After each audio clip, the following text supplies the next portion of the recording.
మరి నువ్వు నీ కొడుకు ముగ్గురిని కనలేదు ఎందుకు? ఇది ఎగ్జాక్ట్ లైనింగ్ సాక్షిలో పెట్టింది ఈరోజు, వాళ్ళ ఛానల్లో ఉంది. సో ఇదే లైన్ని మార్చి నేను తమ్ముగా పెడుతున్నాను. నమస్కారం అండి, దిస్ ఇస్ #you. వైసీపీలో ఉన్న పేరెన్ నానికి ఎడ్యుకేషనల్ పర్పస్ చాలా ఇంపార్టెంట్. చాలా మంది డొనేట్ చేసి అతనికి కొంచెం డబ్బులు ఇచ్చి చదివించాలో లేకపోతే పేపర్లు రిపోర్ట్స్ పంపించి అతను ఎన్లైటన్ చేయాలో నాకు తెలియదు. బట్ ఈ రిక్వైర్ సంథింగ్ ఇమ్మీడియట్లీ. సాక్షిలో ఈరోజు నేను విచిత్రంగా వాళ్ళ ఛానల్లో ఒకటి చూసాను. ఏంటంటే, మరి నువ్వు నీ కొడుకు ముగ్గురిని కనలేదు ఎందుకు అన్న పేరుని నీకు ఒక చిన్న ఎగ్జాంపుల్ చెప్తాను. ఇప్పుడు ఈ క్వశ్చన్ తిరగేసి నేను ఇంకో రకంగా అడగచ్చు. ఎందుకంటే ఈ రకంగా తంబెట్టిన తర్వాత యు ఓపెన్ ద గేట్స్. నువ్వు నీ కొడుకు ఇద్దరు కూడా ముగ్గురు లెక్క నలుగురిని కనండి. కనిన తర్వాత 25,000 లెక్కన చంద్రబాబు నాయుడు గారు ఏదైతే ప్రామిస్ చేశారో నేను ఇప్పిస్తాను. ట్రై చేయి, ఎలా ఉంటుంది ఇప్పుడు? నీకు కిట్టుకి ఇద్దరికి ఓపెన్ ఆఫర్స్. పెళ్ళవలేదు కదా కిట్టుకి, చేసేసి ముగ్గురిని లేక నలుగురిని కలమను నువ్వు కూడా. ఎందుకంటే నువ్వు చంద్రబాబు నాయుడు గారిని కూడా పెట్టావు కదా దీంట్లో, అతనికి ఆయనకంటే చాలా యంగ్స్టర్వి నువ్వు. సో నువ్వు కూడా. ఇది పేరెన్ నాని లాంటి అతను చేసిన వ్యాఖ్యలండి. డీలిమిటేషన్ అనేది ఒకటి వస్తుంది. దీనివల్ల మన సౌత్లో మన ఇంపార్టెన్స్ తగ్గిపోతుంది. జనాభా లెక్క డీలిమిటేషన్ అప్లై అవుతుంది. కాబట్టి జనాల్ని కనండి, పెంచండి. ఇంకెక్కువ మంది వృద్ధులే రాష్ట్రంలో ఉంటే అభివృద్ధి కాదు. ఇదివరకటి రోజుల్లో ఫ్యామిలీ ప్లానింగ్ ని స్టర్న్ గా ఇంప్లిమెంట్ చేశారు. ఎందుకంటే పాపులేషన్ వైజ్ ఎక్కువైపోయామని. ఈరోజు డీలిమిటేషన్ కోసం చంద్రబాబు నాయుడు గారు ఇద్దరు కాదండి ముగ్గురు నలుగురిని కనండి అని ఎంకరేజ్ చేస్తుంటే తీవ్రం వచ్చింది పేరెన్ నానికి. అలాగే అంటారు, ఇంతకంటే ఏమనరు. నువ్వెంత సంస్కారవంతంగా చెప్తావు, నీకు అంతే సంస్కారవంతంగా తిరిగి చెప్పాలి. అర్థమవుతుంది నీకు ఈ భాషలో. అయితే రిఫైన్డ్గా కూర్చుని పీపీటీ ఎక్స్ప్లెనేషన్స్ నీకు ఇచ్చుకుంటే వెళ్ళామనుకో నీకు అర్థం కాదు. సో పేరెన్ నాని నిన్న చంద్రబాబు నాయుడు గారు 25,000 ఇస్తానన్న దానిపైన ఒక పెద్ద వీడియో చేశాడు. 3 minutes ఉందండి, మొత్తం కలిసి 5 minutes లో చేద్దాం. రాష్ట్ర ప్రజలందరికీ చెప్తున్నాను, ముగ్గురిని కాదు నలుగురిని కనండి. ముగ్గురిని మూడో వాళ్ళని కంటే నేను 25,000 ఇస్తానని చెప్పి మీరు చెప్తున్నారు. ఇవాళ నేను అడుగుతున్నా, మీరేమో మీ ఆస్తులు 1,00,000 కోట్లు అని చెప్తారు. నా ఆస్తి ఎవరైనా చెప్పారు, నా ఆస్తి 1,00,000 కోట్లు అని మీరు అంటారు. మీ శ్రీమతి గారేమో మా వ్యాపారం సంవత్సరానికి 4,000 కోట్లు అంటారు. మరి దీన్ని మీరు కానీ మీ కుటుంబం కానీ మీ అబ్బాయిలు కానీ ఎవరు పాటించరు కదా. ఎవరిని పాటించమంటున్నారు మరి? పేరెన్ నాని వస్తుంది పాయింట్కి. నా ఆస్తి 1,00,000 కోట్లు అని చంద్రబాబు నాయుడు గారు ఎప్పుడు చెప్పలా. నారా భువనేశ్వర్ గారు హెరిటేజ్ షేర్ వాల్యూ గురించి మాట్లాడారు అంతే. నా ఆస్తి 1,00,000 కోట్లు అని చెప్పి జగన్మోహన్ రెడ్డి చెప్పుకోవాలి, మీ బాస్ చెప్పుకోవాలి 1,00,000 కోట్లు అంటే. జనాలు అంతా నమ్మేస్తాం మేము జగన్మోహన్ రెడ్డికి 1,00,000 కోట్లు ఉన్నాయని. ఎందుకంటే ఈడీ అటాచ్డ్ 42,000 కోట్లు ఏదో అన్నారు అప్పట్లో విన్నది. ఎప్పుడో క్రీస్తు పూర్వం బండి కేసుకు ఇప్పుడు కూడా బయట తిరుగుతున్నాడు కదా బాబు. అలా ఉంటుంది మరి. 1,00,000 కోట్లు అని చెప్పారా చంద్రబాబు నాయుడు గారు? రెండవది, సరే నీకంటే రిచ్ అనబ్బా, డెఫినెట్లీ హీఈస్ రిచ్ సీఎం, నేనే ఒప్పుకుంటున్నా విషయంలో. హెరిటేజ్ బ్రాండ్ వాల్యూకి, వాళ్ళు ఇచ్చిన నాణ్యతాపరమైన విలువలకి, కస్టమర్స్కి వాళ్ళు డెలివర్ చేస్తున్న వాళ్ళకున్న ప్రామినెన్స్ అవనండి, దానికున్న బ్రాండ్ ఎస్టాబ్లిష్మెంట్ అవనండి, they are rich, fine. Chandrababu Naidu garu మీరెందుకు కనలేదు? ఆయన ఇష్టమయ్యా. ఇప్పుడు ఏమన్నా అర్జెంట్గా వెళ్ళిపోయి పేరెన్ నాని నువ్వు ముగ్గురిని కనాలి లేకపోతే నలుగురిని కనాలని ఫోర్స్ చేసి కాపురం చేస్తారు కదా. ఎవరితోనూ చేస్తారు ఆ పని. చెప్తారు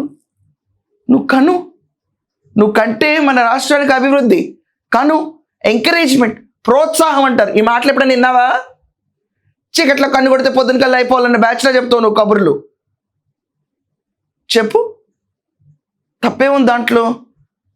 లోకేష్ గారు కనలేదు, పర్సనల్ థింగ్ అయ్యా. ఇప్పుడు లోకేష్ గారు అవని, ఆంధ్రప్రదేశ్లో ఏ ఓటర్ అవని, పర్సనల్గా తల వచ్చి తీసుకెళ్ళిపోయి నువ్వు కాపురం చెయ్యాలరో అని చెప్పి ఎవరు చేయించరు.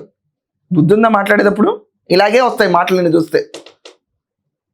సామాన్యుల్ని పాటించమంటున్నారు. దేనికి? నేను 25,000 ఇస్తాను మూడో వాడిని కనని అంటున్నారు. 25,000 ఇస్తే, మీరు 25,000 ఇస్తే ముగ్గురిని నలుగురిని కంటే సామాన్యులు ఈ 25,000 కూడా ఇస్తారో సూపర్ 6 సూపర్ హిట్ లాగా 25 ఇచ్చేసానయా పాత రోజుల్లో చెప్పారు. ఎవడై చెప్పేది? ఎప్పుడైపోయింది రుణమాఫీ అంటే మొత్తం కడతారండి. ఎలక్షన్ ముందు ఏం చెప్పారు? బేషరతుగా మొత్తం మాఫీ చేస్తానని ఎలక్షన్ అయిపోయాక ఏం చెప్పి ముఖ్యమంత్రి అయ్యాక ఢిల్లీకి వెళ్ళి చెప్తున్నారు. విలేకరు పాప అమ్మాయికి విలేకరు అడుగుతున్నాడు. ఈనాడు అతనే అప్పుడు ఢిల్లీలో ఈనాడు విలేకరే, సార్ మరి ఇంకా అది మీరు ఇంకా మొత్తం వేయలేదు కదా సార్, ఇప్పుడు 1,00,000 ఎంతో వేసారు కదా సార్. ఎవడు చెప్పాడు? మైండ్ సెట్ మార్చుకోండి.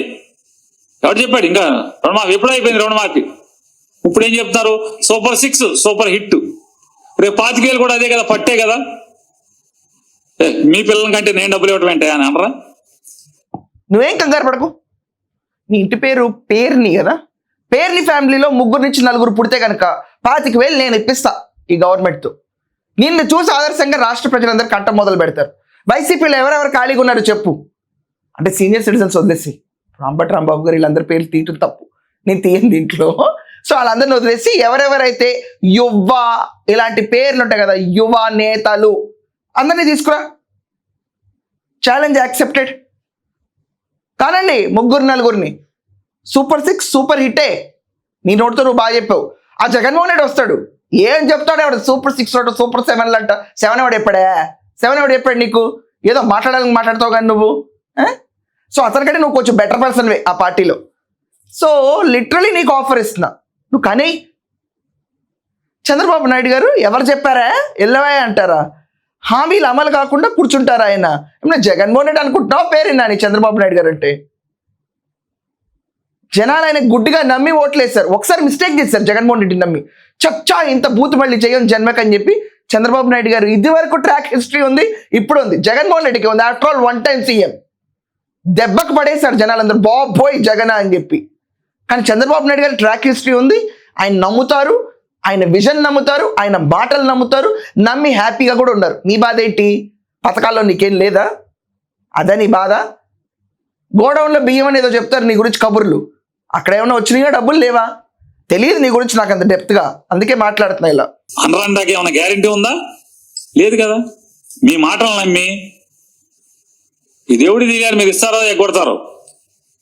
మీ మాటలు నమ్మి పిల్లలకి అంటే ఆ పిల్లలకి మీరు రేట్లు కంట్రోల్ చేస్తున్నారా?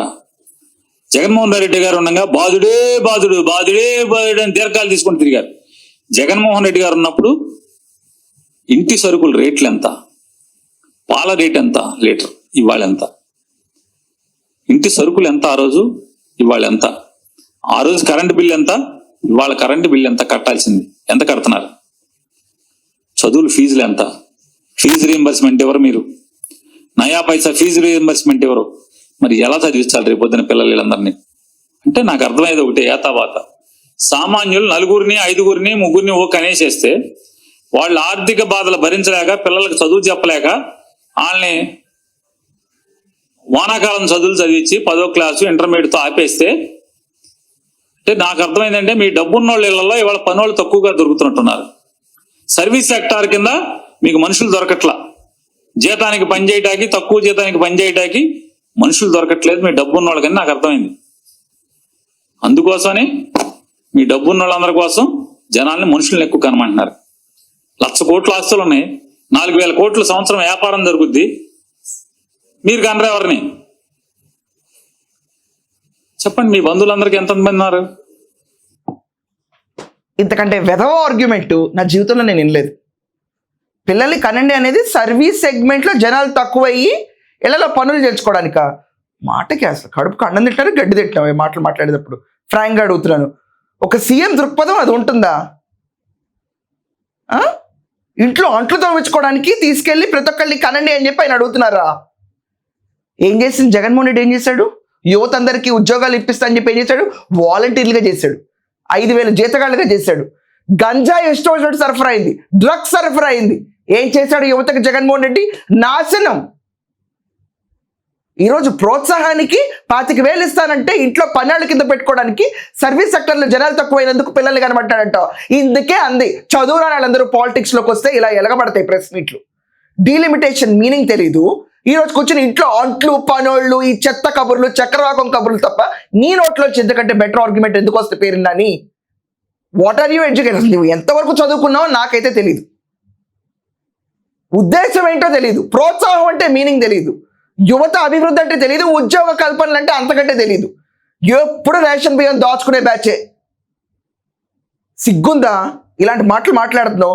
చూసే జనాలందరూ ఛీ పేపర్ మొక్క చదివినా కూడా అర్థం కాని బ్యాచ్ అందరూ కూర్చొని పొలిటీషియన్స్ అంట, మళ్ళీ వచ్చేసారి నాకు ఓట్లేండి అని అడుగుతున్నారంట అని చెప్పి ఎవరైనా చూస్తే ఐ మీన్ లైక్ ఇతను అంటలేదండి, ఇన్ జనరల్ రఫ్గా మాట్లాడే పొలిటీషియన్స్ చూస్తే యాక్తూ అంటారు. ఛీ ఇదా మా దౌర్భాగ్యం, ఇదా మా దౌర్భాగ్యం. సో ఇప్పుడు చూసిన పేరెంట్ నాని ఆర్గ్యుమెంట్ మీద మీ ఒపీనియన్స్ ఏంటి? ఇంట్లో పనేళ్ల కింద సర్వీస్ సెక్టర్ కింద ఉండటానికి కోసం చంద్రబాబు నాయుడు గారు ప్రోత్సాహం ఇచ్చి పిల్లల్ని కనమంటున్నారా? అండ్ చంద్రబాబు నాయుడు గారు 25,000 ఇస్తారో లేదో ప్రూవ్ చేసుకునే బాధ్యత పేరెంట్ నాని అండ్ కిట్టు పైన ఉందంట. నేను దీన్ని ఏమంటారు? దీనిపైన ఖచ్చితంగా కమెంట్స్ ఒపీనియన్లో రాయండి. That's all for now. Thank you.